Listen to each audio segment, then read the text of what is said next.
boom. Right here, this is a scary place to be. Yeah, that sucks.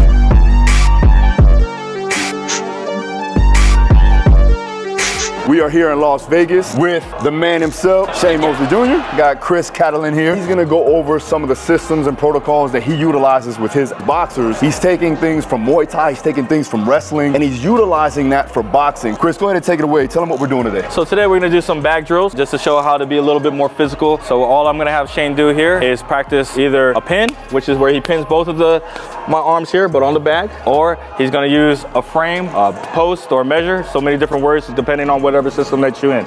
It could be his lead hand, it could be his rear hand, right? And off of those pins, posts, and frames, he'll punch off of them. Normally with my fighters, I'll do 2 rounds and they'll do the same thing over and over again for those 2 rounds where he's just gonna punch off of those pins, posts, and frames. And I just stress to them to stay connected to the bag. So every time he gets done punching, there should be some sort of form of control afterwards.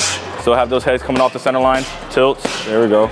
Good. Another drill that I have them do to kind of simulate the fight, I'll do 20 seconds on, 20 seconds off. Fights can happen in spurts, right? Not all the time you're sitting there just letting your hands go all crazy. I'll have him do 20 seconds where he's just moving around using his lead hand, picking off shots, and then 20 seconds where we go back to those pins, posts, and frames, and he's placing his punches. How many times a week is he doing this type of work? 3 times a week. And how well is this transferred over? Obviously you see it transferred well, but do you feel a difference? Oh yeah. What I saw before we started the video was that he was able to maneuver and manipulate his opponent, which is important, right? It's important because if I can manipulate my opponent, that means the fight happens on my terms. And if the fight happens on my terms, I get to dictate the pacing, I get to dictate the range. If he's off his base, I could attack with reckless abandon, and it's draining. You know, they got to get their base back. They're not thinking about defense, they're thinking about getting their feet back. For sure. We'll go 20 seconds on, 20 seconds off. Again, he'll just go with his lead hand, moving around the bag, picking off the shots, still defense, still small tilts, and just treating it like a fight. Nice. Good, different looks, different feints, different tempos, Shane.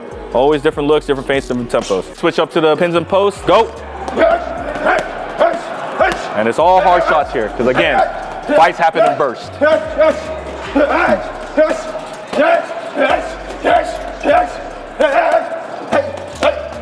Switch, move around the bag, different tempos, pick off the shots with your hands. There we go, money. Go. Stay disciplined. When the fighter gets tired, they're gonna want to, do whatever they want to do. It's up to the coach to remind them, stay disciplined, no sloppy shots, switch. Just move around the bag. We got one more. Switch. Get the punches there, place the shots. Good. Like I said, that's to help simulate a fight, picking off with the lead hand, still active with the defense. Is this something that they can start off with, or is this something that you would progress to? I would progress to it. They got to be able to manage their pace. If they're not able to manage their pace, they're going to get tired. If they get tired, that's when, mistakes start to happen. So we just showed you how to do it on the bag with the pins and posts. So now we're going to show you how to do it with a partner. Post with his lead hand here, right? And then he could place a shot wherever he wants, whether it's to the body, boom, to the head, boom, or around the guard, right? Now he could switch it up to where he has the rear arm pinning, hook, boom. He could go to the body with that hook, boom. He could also go with a pin now where he pins both arms with his forearm and operate off the same punches, where it's to the body, to the head, and he'll just rotate that. So he gets a feel of the body, the bag sometimes doesn't move. The arms too, right? Correct, like you get to manipulate. Absolutely. Like, even though I'm a shorter fighter, you can still use it and it still works for the shorter guy if you are fighting a taller person. One thing that we were mentioning there about closing the lanes, as a shorter fighter, you can use it to help with your entry. I'm a shorter guy to Shane here, and he's been keeping me on the outside and he's been jabbing me, right? Yep. I could get my hand on his hand. Makes it harder for him to jab me. He's got to do something different. I got to make him adjust. Or I could get my rear hand on it, right? Now, if it's here, I close this lane. He's got to do something else. Another way to drill it, I'm just going to walk around, touch his hand, right? Get used to the contact. Get used to the hand fighting, like you said, right? And just like anything else, I could always progress it from there. After this, I could add the shots. After this, I could add the shots. And just getting used to touching and the contact. Because a lot of times people try to keep their hands at home. And if your hands are at home, it's easy to manipulate. He's here, look, I can't.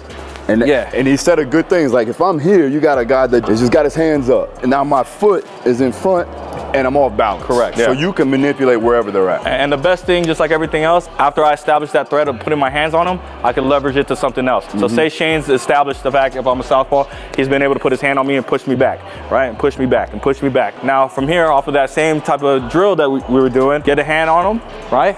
Punch, or he could feint that he's gonna get a hand on me and go for a body jab. So after you establish a threat, always to look to leverage that threat. One of the things I like to show my fighters first is how to manipulate postures. The guy's just walking to me, he's got his hands here. All he's gonna do is either mush my head, or he's gonna push me with both hands.